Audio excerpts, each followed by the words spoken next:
Кыссаи Юсуф. Икенсе бүлек. Ағаларының Юсуфты ҡойоға һалғаны, аталарын ҡайтып алдағаны. Ул ҡойо элек-электән ҡалған ине. Уны уҫал ғат кафыр ҡаҙған ине. Төбө тәрән, һыуы үтә әсе ине. Һыуын уның һис берәү ҙә эсмәй имде. Тора-бара уның һыуы өҫкә ҡалҡҡан. Йылан, саян, барыһы унда урын тапҡан. Хәшәрәттәр уҡмашышып бергә ятҡан. Әллә ҡайҙан йыйылғандар бында инде. Ул заманда бер Заһит та булмыш ине. Китап аша Юсуф менән таныш ине. Башҡаларға ла мәғлүмәт ҡылмыш ине. Ишеткәндәр ғәжәйепкә ҡалмыш инде. Ул Заһит был хәлдәрҙе алдан уҡ белде. Халиҡтан бик үтенде, доға ҡылды. Йософто бер күреренә өмөтләнде. Мәүләнән оҙон ғүмер һорар инде. Ул Заһиттың Йософто күргеһе килде. Ниһайәт, доғаһы уның ҡабул булды. Халиҡ уға оҙон ғүмер насип ҡылды. Йософто күреү көнө лә етер инде. Халиҡ Заһитҡа: «Ваҡытың етте һинең. Бар әйҙә, ғат ҡойоһона кергел», — тине. Йософ Ситдиҡ матурлығын күргел, тине. Йософ унда килгәнсе көтөп тор инде. Килде, төштө ул Заһит был ҡойоға. Бер өҙлөкһөҙ сәждә ҡылды ул Мәүләгә. Араһында доға ҡылды ул Мәүләгә. Йософто күреү теләге менән инде. Һәр кистә ризығы уның анар ине. Уң яғында нурҙан кәндил яныр ине. Уның йәше 1200 йыл ине. Ахырҙа ул Йософто күрер инде. Йософтоң биленә бер еп таҡтылар, үҙҙәренең йөрәгенә ут яҡтылар, ҡойо эсенә һалырға уй тоттолар. Ялбарыуын Йософтоң ишетмәҫтәр инде. Йософ әйтер: «Һис бер яҙыҡ эш ҡылманым. Һеҙ ҡурҡҡан буталсыҡ төш тә күрмәнем. Бер ерҙә лә оятлы кеше булманым». Ярлы Йософ меҫкенләнеп ялыныр инде. Улар Йософ зарына ҡолаҡ һалманы. Хәсрәтләнеп илауына аптыраманы. Йәһүҙәнең кәңәшен дә тыңламаны. Барыһының да асыуы ташыр инде. Йософ әйтер: «Яуызлыҡты уйламағыҙ. Шайтан ҡотҡоһона төшөп ойомағыҙ. Шәрә итеп тундарымды һалдырмағыҙ. Ата хаҡын, туған хаҡын һаҡла инде. Бөгөн үлһәм, аҙаҡ миңә кәфен кәрәк. Эй, дариға, кәфен булһын ошо күлдәк». Уларҙағы һыуыҡ бәғер, ҡаты йөрәк күлдәген иңенән һуйып алырҙар инде. Биленә бер еп тағып килтерҙеләр. Йософто шул ҡойоға төшөрҙөләр. Шәфҡәтһеҙҙәр, йөҙҙәрен сөйөрҙөләр. Береһе килеп арҡанын киҫер инде. Йософ әйтер: «Эй, илаһым, бөйөк Аллам, бисаралар өлөшө, рәхимле Аллам, һис өмөтөм ҡалманы ағаларға. Миңә үҙең ярҙам күрһәт», — тиер инде. Уны ишетеп, ҡәрҙәштәре шаштылар. Барыһы ла хаҡҡа төбәп олоштолар. Йыйылышып бергәләп һөйләштеләр. «Илаһым, үҙең ярҙам бир», — тиҙәр инде. Бисаралар таянысы Мәлик Рахман ҡөҙрәте менән Ябраилға ҡылды фарман: «Йә, Ябраил, Йософҡа күрһәт һин ярҙам». Рисаләт мишуратын бирер инде. Алланың хәбәрсеһе Ябраил хәҙрәт Хоҙай уға биргән икән шундай ҡөҙрәт. Ҡауышты Йософ менән шул уҡ сәғәт. Йософты һыуға теймәҫтән үк тотор имде. Ябраил әйтте Йософҡа: «Әй һин уғлан, Мәүлә һиңә ебәрҙе изге сәләм. Пәйғәмбәрлек бүләк итә, әйҙә ҡыуан, рисаләтең мөбәрәк булһын имде».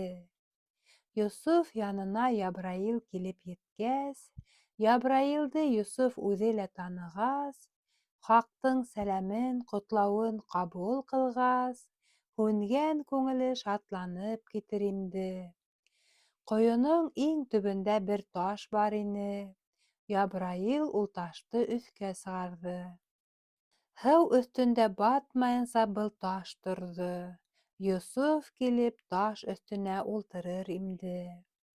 Таш өҫтө ебәктән дә йомшаҡ булды. Йософ шулай Халиҡтан шәфҡәт алды. Йософтың нуры менән ҡойо тулды. Балҡып нуры хатта тышҡа сығыр имде. Йәлилдән Ябраилға килде тағы фарман. Сәфәргә сыҡты унан ожмахҡа табан. Ожмахтан алып килде кейем, тәғәм. Өҫтөнә кейеп, Йософ ашҡа тотонор имде. Кейем кейҙе, тәғәм ейҙе, шөкөр ҡылды. Йөҙө төрлө нурҙар менән тулды.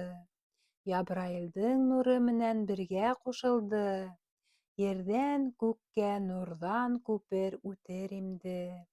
Шунда ғына Заһит урынынан торҙо. Йософтың матурлығын күҙҙәре күрҙе. Ишетте ул моратына күпме йылғы. Күрешеп, ул хаҡҡа шөкөр әйтер имде. Заһит әйтер: «Әй Йософ, бер ҙә ҡайғырма. Ҡәрҙәштәреңдән күңелеңде айырма. Уларға яуыз доғалар һис тә ҡылма». Йософ һорар: «Үҙ хәлеңде һөйлә инде». Заһит әйтер: «Китап аша тәүләп күрҙем. Ҡарағас та йөҙөңә ғашиҡ булдым. 1200 йыл буйы доға ҡылдым. Иншалла, моратыма еттем инде». Йософҡа Заһит күп кенә өгөт бирҙе. Йософ иһә өгөттәрен бик хуп күрҙе. Шул саҡта ғына Заһитҡа әжәл килде. Йософ тағы ҡайғыға батыр инде. Бойорҙо Ябраилға Мәүлә Йәлил: «Йософ янына тиҙ барғыл, йә Ябраил. Сәләмдәремде һин еткер, өгөтлә гел. Хәтеренән ҡайғы-хәсрәтен юй инде. Ҡойонан сығарылғас, һатыласаҡ. Һуңынан төрлө ғәйбәткә юлығасаҡ. Артабан зинданға ла ябыласаҡ. Был хәлдәргә минең әмер булыр инде. Һуңынан бәләләрҙән дә ҡотҡарам. Атаһына ниһәйәт юлыҡтырам. Дәүләтен дә, мөлкәтен дә мин арттырам. Таш һәм тәхет, мәмләкәт бирәм инде. Көнләшкәндәр хеҙмәтенә киләсәктәр. Оятсылыҡ, хурлыҡ кисерәсәктәр. Үтенестә, хәсрәттә йөрөйәсәктәр. Йософ бик шат. Улар һыҡтап торор инде. Шул уҡ сәғәт Ябраил Йософҡа килде. Сәләмде, әйткән һүҙҙәрен еткерҙе. Йософ киләсәген аңлап шөкөр ҡылды. Ҡазаларға ризалығын бирер инде. Ҡәрҙәштәре ҡайтырға ыңғайланы. Береһе кәзә бәресен боғаҙланы. Ҡанын Йософ күлдәгенә буяғыланы. Башҡалары илай-илай ҡайтыр инде. Юл буйында яңғыҙ ағас үҫә ине. Яҡуп шуның төбөндә көтә ине. Һауанан, алыҫтан бер өн ишетелде. Тыңлаһаң, 70 тигән һымаҡ инде. Яҡуп әйтер: «Әллә 70 көнгә микән? Әллә тағы бары 70 айға микән? Әллә инде хатта 70 йылға микән Йософымдың кисегеүе?» тиер инде. Зарлы Яҡуп илай-илай юлға сығыр. Йософтан айырылыу уты бәғерен яғыр. Яҡуп баҡты шул тарафҡа, ауаз сығыр. Йософты күрһәм тип, көтөп торор имде. Күңеле зарлы, илай-илай өйгә керҙе.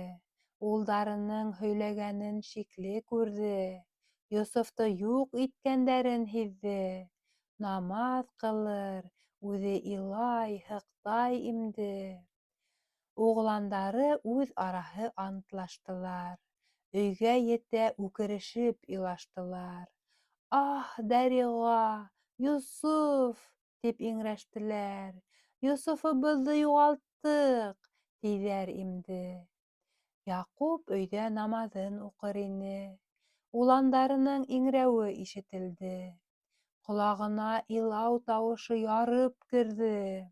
Тороп, шундуҡ ҡаршыларына сығыр имде. Уны күреп, үҙҙәре лә үкенделәр. Тундар йыртып, сәстәр йолҡоп бөтөндөләр. «Йософ!» тип барыһы ла һыҡтанылар. «Йософыбыҙҙы алдырҙыҡ!» тиҙәр имде. Уны ишетеп, Яҡуптың аҡылы шашты. Ҡысҡырҙы, һуштан яҙып ергә төштө. Уны күреп, уландары ҡайғырышты. «Ах, Дәриға! Хата ҡылдыҡ!» тиерҙәр имде. Ул төн үтте. Тағы ла иртә булды. Шунда ғына меҫкен Яҡуп аңға килде. Уландарын саҡыртып һорау бирҙе. «Ҡайҙа минең Йософом?» тиер имде. Уғландары илай-илай яуап тотто. «Барыбыҙ күмәкләшеп берәр уҡ аттыҡ. Уҡтарыбыҙҙы алырға тип киткән саҡта, Йософ әйбер һаҡларға ҡалыр инде. Кире килгәнсе әйләнеп, ҡаза килгән. Шул ерҙә бер яуыз бүре йөрөгән. Хәҡиҡәт, шул бүре Йософты ейгән. Ләғнәт төшһөн уға!» тиерҙәр имде. Яҡуп әйтте. Әгәр шулай булған икән, бүре уны ашап һәләк иткән икән, ағзаларынан берәй нәмә ҡалған икән, табып алып килтерегеҙ шуны имде. Кәфенләп мин уны гүргә һалыр инем. Өҫтөнә матур ҡоролма ҡуйыр инем. Үҙем Йософым эргәһендә ҡалыр инем. Ғүмеремде шунда үткәрермен инде. Улар әйтте. «Эй атабыҙ, күп ҡараныҡ, унаулашып ҡайҙарға эҙләргә барманыҡ. Унда-бында һис бер нәмә тапманыҡ. Һәммәһен дә бүре ашап бөткән инде». Берәүһе ҡуйындан ҡанлы күлдәк алды. Яҡуптың алдына шуны йәйеп һалды. Төртөп күрһәткәс тә күлдәктәге ҡанды. Яҡуп тағы һуштан яҙып ҡолар имде. Иҫенә килгәс, күлдәкте тотоп ҡараны. Үбә-ҡоса, илай-илай тотҡаланы. Бер ерендә лә йыртығын таба алманы. «Ниндәй шәфҡәтле бүре һуң!» тиер имде. Ҡанын эсеп, итен бөткәнсе ашағас, Йософомдан мине шулай мәхрүм ҡылғас, өҫтәүенә күлдәге лә йыртылмағас, берәй хикмәт барҙыр бында, тиер имде. Бәс, шулай булған бит һеҙҙең теләгегеҙ, Йософты ебәрергә үтенеүегеҙ. Алып китеп шунда һәләк иткәнһегеҙ. Былай илап тороуығыҙ ялған имде. Һүҙҙәремә бөтәгеҙ ҙә буйһоноғоҙ. Тотоп ҡортто бында алып килтерегеҙ. Ҡушҡанымды үтәгеҙ һис бер һүҙһеҙ. Был хәлдең хәҡиҡәтен беләйем инде. Юғиһә, сәждә итеп доға ҡылам. Һеҙгә ҡаты яза бирер олоғ Хоҙам. Ул һәр ваҡыт ҡабул итә минең доғам. Мин мәзлүм доғаһынан ҡурҡығыҙ инде. Быны ишетеп, улар йәнә ҡуҙғалдылар. Тауҙа бер гонаһһыҙ бүре ауланылар. Яҡуп эргәһенә тотоп килтерҙеләр. «Йософто ашаған бүре!» тиҙәр имде. Меҫкен Яҡуп ул бүрене шунда күрҙе. Илай-илай хәсрәт менән ҡаршы барҙы. «Йософом ҡайҙа?» тип әсенеп һораны. «Ниңә ейҙең Йософомдо? Әйтсе инде!» «Эй бүре, ниңә ашаның? Әйт, йәшермә! Нисек бөтөн ҡалды күлдәк? Аңлат миңә! Халиҡтан ҡурҡмайынса, мин нәбигә хәсрәт һалып, улын һәләк иттек инде!» Халиҡтан бүрегә шунда әмер килде. «Исраилға һөйләп бир, һин!» тине хәлде.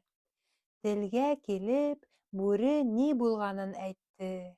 Әҙәп һаҡлап, йомшаҡ һүҙен һөйләр инде. Бүре әйтте: «Валлаһи, Йософто күрмәнем, уның ҡайҙа икәнен дә белмәнем.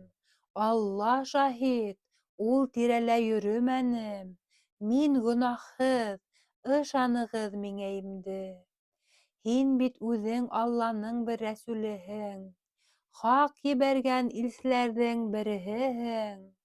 Тәңре аша һин бит үҙең дә белерһең. Пәйғәмбәрҙәр ите беҙгә харам инде. Теләһәң, бойороҡ бир, мин барайым.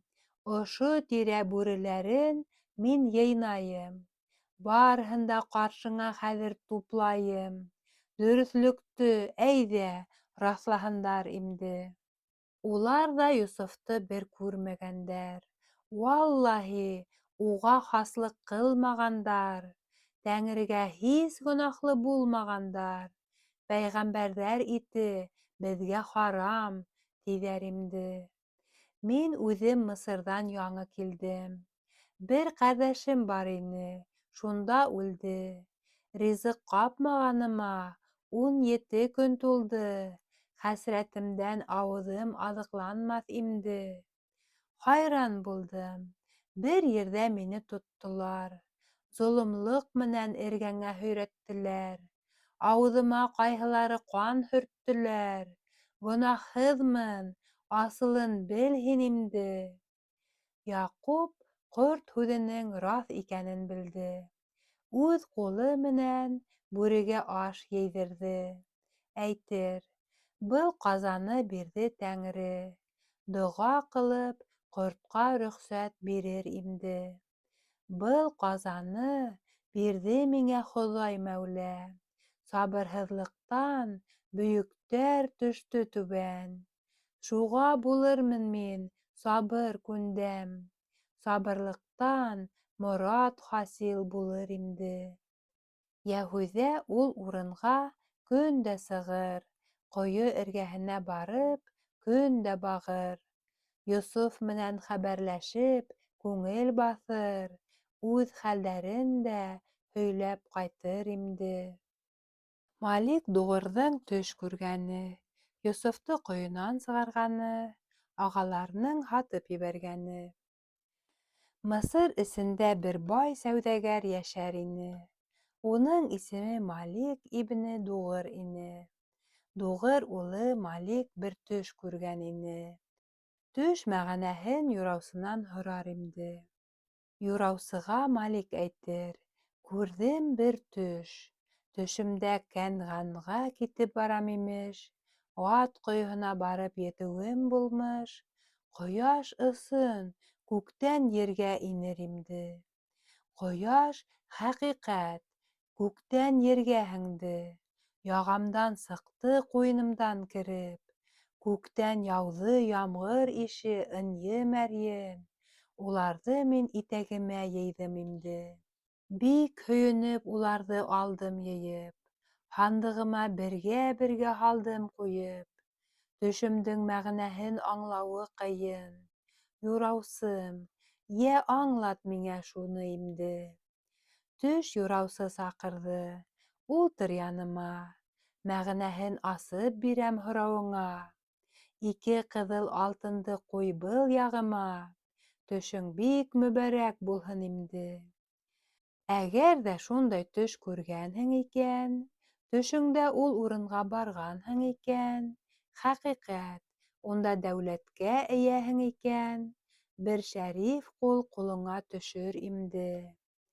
Ул ҡолдо һин шунда һатып аласаҡһың, аҙаҡ һатып, күп ниғмәттәр табасаҡһың, дәүләт, мөлкәт эйәһе буласаҡһың, шул сәбәптән алда рәхәтлек көтөр имде. Ошоларҙан олоғлоҡҡа ирешерһең, һәм халиҡтың берлегенә төшөнөрһөң, кафырлыҡ михнәтенән ҡотолорһоң, донъя, әхирәт дәүләте күренер имде.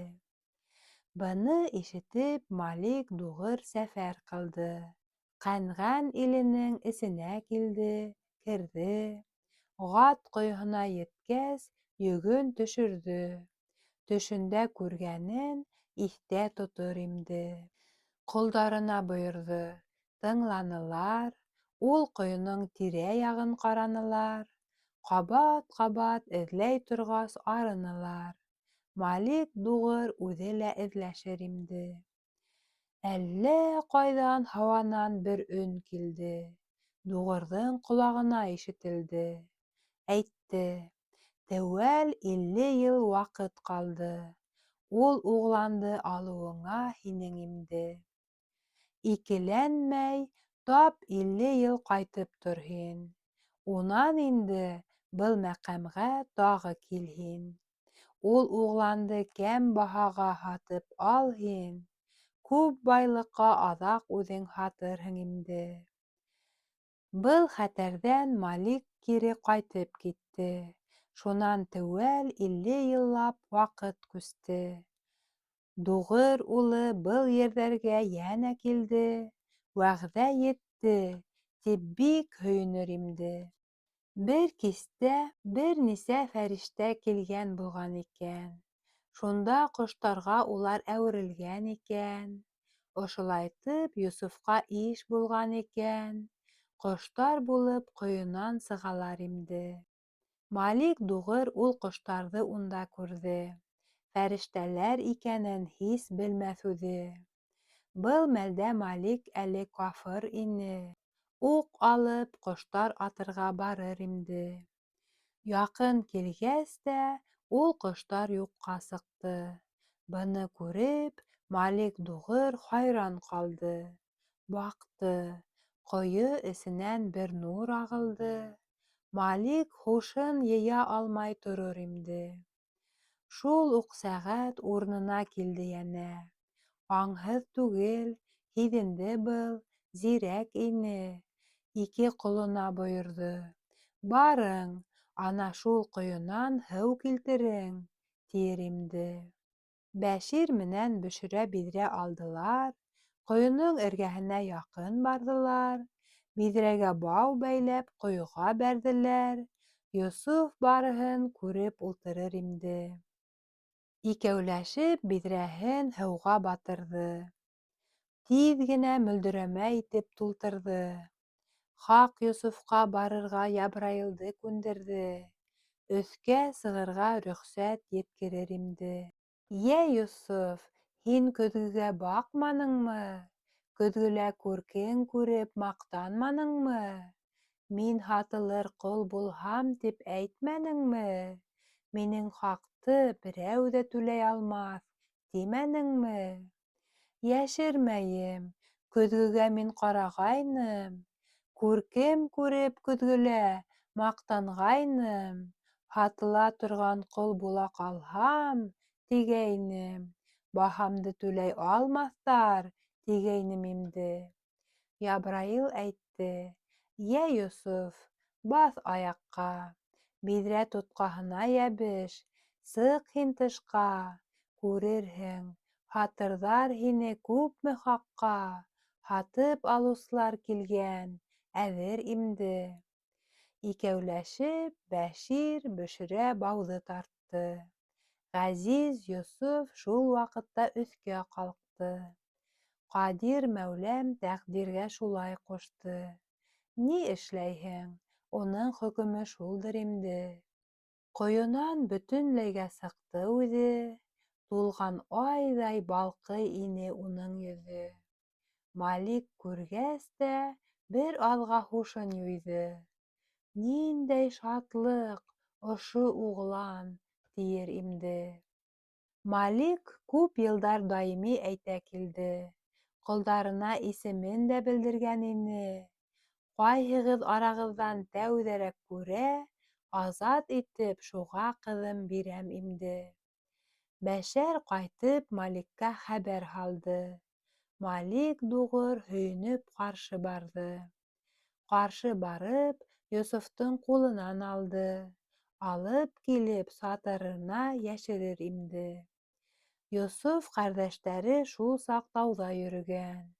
Ҡараһалар, теге урынға каруан килгән. Күмәкләшеп, ашығып шунда йүгергән. Ә Йософ ҡойола булмай сыҡҡан имде. Шунда уҡ Малик дуғырҙың алдына барған. Бергәләшеп каруанын уратып алған. Әйткәндәр, беҙҙең бер ҡолобоҙ юғалған. Бер шик юҡ, һеҙ алғанһығыҙ, тиҙәр имде. Рауил әйтте, бирегеҙ яҡшылыҡ менән, юғиһә оран һалам бөтә көс менән. Һәммәгеҙ ҙә һәләк булыр михнәт менән. Тауышымдан кешеләр йән бирер имде. Малик ҡарышманы, аҡыллы ир ине. Йософты ҡәрҙәштәренә кире бирҙе. Тегеләр ҙә ошо эштән файҙа күрҙе. Ҡол итеп һатайыҡ үҙен, тиҙәр имде. Ниәттәрен улар ошолай атҡарҙылар. Йософҡа ғәрәп телендә аңлаттылар. Үлтерәбеҙ, әгәр әйтһәң, тип ҡурҡыттылар. Ҡол итеп һатабыҙ, буйһон, тиерҙәр имде. Малик дуғыр зирәк ине. Быны белде. Эстән генә күңеленә шатлыҡ тулды. Һатып алырға Йософты риза булды. Быны күреп, Йософ түгелеп илар имде. Йософ әйтте, һеҙ мине һатаһығыҙмы? Ҡайғы хәсрәт утына атаһығыҙмы? Яуыз эште әйтер тип ҡурҡаһығыҙмы? Серҙе асмайым, ант итәм, тиер имде. Мине һатмаң, кафыр ҡоло була алмам. Бер нисек тә кафыр ҡоллоғонда ҡалмам. Атам Яҡупты хәсрәткә ҡуя алмам. Дәдәм Хәлил хөрмәтен һаҡлағыҙ имде. Улар әйтте, беҙ һине әле тыңланыҡ. Атабыҙға Йософты ҡорт ейҙе тип аңлаттыҡ. Исраилға ауыр хәбәрҙәр ауҙарҙыҡ. Йософ, был инәлеүеңде туҡтат имде. Бәс, Йәһүҙә лә Йософты өгөтләне. Әйтте, был ҡазаны һиңә бирҙе Тәңре. Ҡәрҙәштәрең һаман да үс тота, тине. Улар аҙаҡ һине үлтерерҙәр имде. Иң яҡшыһы, риза булып һатылып тор. Ҡәрҙәштәрең яфаһынан ҡотолоп тор. Исраилдән хәсрәт менән айырылып тор. Ҡауыштырыуҙы Халиҡ үҙе белер имде. Улар әйтте, һатабыҙ был ҡолдо һеҙгә. Шартыбыҙ бар, һатабыҙ беҙ йыраҡ ергә. Ниндәй баһа бирерһегеҙ икән беҙгә? Икеләнмәй һатасаҡбыҙ, тиҙәр имде. Малик һорай, ниндәй ҡол һуң был? Әйтегеҙ. Ниңә һатағыҙ уны? Аңлатығыҙ. Ни ҡылды, ниңә ҡасты? Һөйләп бирегеҙ. Аҡылы, күрке һеҙҙән артыҡ, тиер имде. Әйттеләр, атабыҙ элек һатып алды. Тора-бара беҙгә һәр саҡ юлдаш булды. Ахырҙа ниңәлер тамам яуызланды. Ҡасып килеп, был ҡойоға төшөр имде. Малик әйтте, уның хәлен асыҡлағыҙ. Нисә төрлө ғәйебе бар, аныҡлағыҙ. Бер ниндәй шөбһә ҡалмаһын, тырышығыҙ. Һатыу-алыу шарты дөрөҫ булһын имде. Улар әйтте, шикләнмәгеҙ, Ысын, ул ҡол. Ҡолобоҙҙоң 3 төрлө ғәйебе бар шул. Уғры вә ялғансы, өҫтәүенә ҡасҡын, 3 төрлө ғәйебе менән алғыл инде. Малик әйтер: «Ни әйтһәгеҙ, мин аңланым. Ысынлап та, был ҡолдо һатып аламын. Ғәйептәре булһа ла, ҡабул ҡылырмын. Ниндәй хаҡ ҡуяһығыҙ?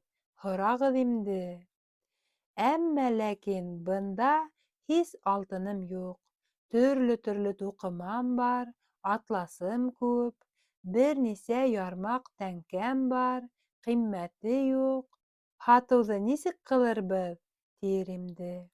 Йософ уйлар: эштәре уңмаһа ине, ҡәрҙәштәр ризалашмаһалар ине, алыусы ҙур хаҡ бирә алмаһа ине, мин бисара ҡол булмаһам, тиер инде.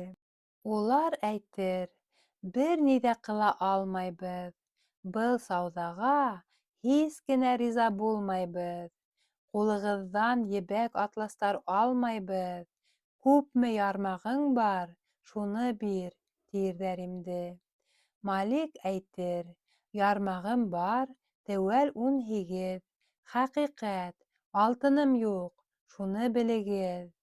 Ошо 18 ярмағымды алығыҙ, ҡалғандарын миңә бағышлағыҙ инде. Улар әйтер: 18-ен дә алабыҙ. Шулайтып, һатыулашыуҙы тамамлайбыҙ. Барыбыҙ был сауҙаға риза булабыҙ, ҡалғандарын һеҙгә бағышлайбыҙ инде. Аҙаҡ инде Малик Йософҡа һүҙ ҡатты: «Былар һине ҡол тип миңә бит һатты. Ошо хәл дөрөҫмө? Ошо һүҙҙәр раҫмы? Дөрөҫлөгөн асыҡлап әйт», тиер инде.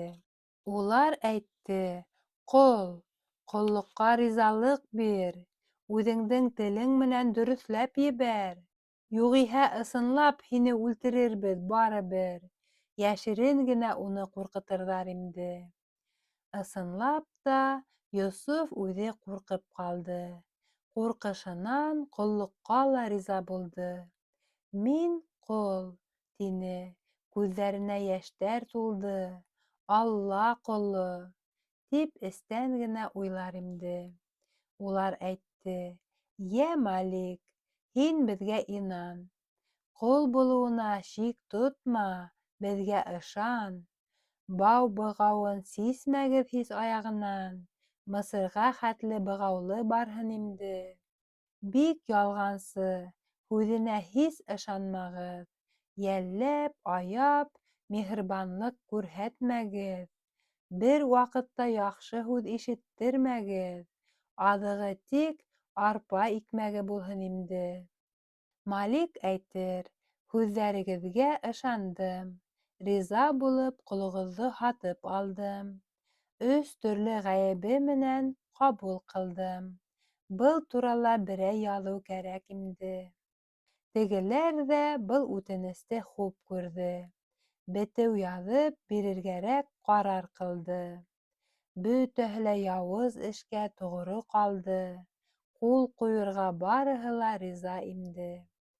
Шәмғүн үҙ ҡулдары менән яҙыу яҙҙы. Шуны яҙып, фетнәгә нығыраҡ аҙҙы. Йософтан йөҙ дүндереп, тамам биҙҙе. Пәйғәмбәрҙе бәндәлеккә һатыр инде. Барыбыҙ ҙа был сауҙаға риза булдыҡ. Ҡолобоҙҙо һатыуҙы лайыҡ күрҙек. Ул үҙе лә риза булғас, яҙыу яҙҙыҡ. Ҡолобоҙҙо һиңә тапшырабыҙ инде. Быларҙы ишетеп, Йософ ҡан иланы. Бәғере көйөп, хәсрәттә эсе янды. Илай-илай Халиҡтан рөхсәт һораны. «Кире барам, рөхсәтең бир», тиер инде. «Ризалыҡ бир, яндарына кире барам. Күҙҙәренә туйғансы бер ҡарап ҡалам. Яҙығымды ғәфү итеүҙәрен һорап, бәхилләшеп айырылам», тиер инде. Маликтың был һүҙҙәрҙән эсе өҙөлөр. Йософтан артығыраҡ йәше түгелер. Йософтың ҡыланышы аңларлыҡ түгелдер. был ғибрәткә ғәжәпләнеп торор инде. Малик дуғыр Йософҡа яуабын бирҙе: «Күрмәйһеңме, улар һиңә ниҙәр ҡылды? Миңә бит бик осһоҙ ғына хаҡҡа һатылдың. Ниңә бараһың? Улар һине һөймәй имде. Улар һаттылар бит 18 ярмаҡҡа. Теләнеләр шикһеҙ һинән айырылмаҡҡа. Бер ҙә улар лайыҡ түгел һин бармаҡҡа. Ҡәҙерең әллә күпмегә артыҡ имде. Бер ярмаҡтың ҡиммәте, бел хаҡын. 1400 ярмаҡ тора беҙҙә алтын. Шул баһаға ғына алдым һине һатып. Малик Йософҡа хәлен аңлатыр инде. Йософ уға илау аша яуап бирҙе. Улар шулай эшләргә кәрәк тип белде. Теләктәре, мораттары шундай ине. Уларҙан шәфҡәт өмөтөн өҙмәм инде. Унан Малик Йософҡа рөхсәт итте. Меҫкен Йософ хәсрәт менән кире китте. 10 ҡәрҙәшен, ниһайәт, ул ҡыуып етте. Һәр береһен үбә-үбә илар инде. Әйтер: «Беләм, минән тамам һеҙ биҙҙегеҙ. Ожмах биреп, тамуҡ һатып һеҙ алдығыҙ. Мине Исраилдан мәхрүм һеҙ ҡылдығыҙ. Хоҙай нисек кенә ҡауыштырыр инде?» Аһ, Дәриға, ғәзиз башым түбән булды. Ҡәрҙәштәрем бындай яфа миңә ҡылды. Атам Яҡуп бахыр минән мәхрүм ҡалды. Ҡауышыуҙар оҙаҡ алыҫ ҡалды инде. Бынан һуң мине кемдәр тәрбиә итер? Илаһам, кемдәр күҙемдең йәшен һөртөр? Мин ҡайғылы меҫкемде кем иш итер? Өҫ-башымды минең кемдәр йыуыр инде? Оҙон сәсем тарай-тарай кемдәр үрер? Мәхрүмлегем, меҫкенлегем кемдәр күрер? Мин ҡайғылыға иптәш булып кем йөрөр? Азат инем, бәндәлеккә төштөм инде. Атам мине үҙ иңенә ала ине. Йоҡом килһә, яҫтығына һала ине.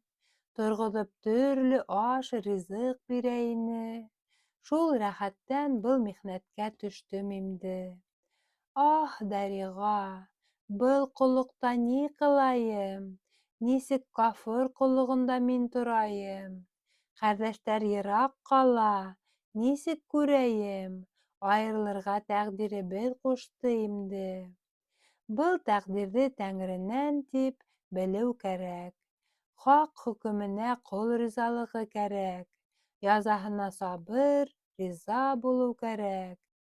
Ҡазаһына ла башымды эйҙем инде. Зарлы Йософ ҡайғыһынан ҡан йәш түгер.